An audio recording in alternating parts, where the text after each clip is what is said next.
Lalaki ninakawan ng isang ice cream shop gamit ang isang injection na puno ng AIDS. Si Catherine Pepin ay mag-isang nagtatrabaho sa Baskin-Robbins sa Southwest Broadway sa Portland.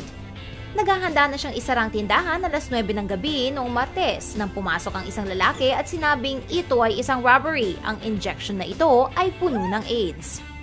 Nakita ni Pepin ang injection at nakita na may laman itong madugong likido. Inutusan siya ng lalaki na buksan ang cash drawer na sinundan ni Pepin. Inabot ni Pepin ang pera sa lalaki at pinilit na tandaan ang kanyang itsura. Pag-alis ng lalaki ay tumawid ng kalsada si Pepin para tumawag sa 911. Itinukoy niya ang suspect bilang isang Caucasian na lalaking nasa kanyang 20s, 5'9" ang tangkad at may suot na salamin.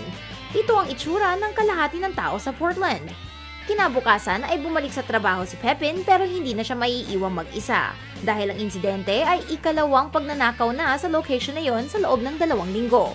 Hindi kami makapaniwala na may gagamit ng ganitong klaseng bagay para nakawan at takutin ng mga tao.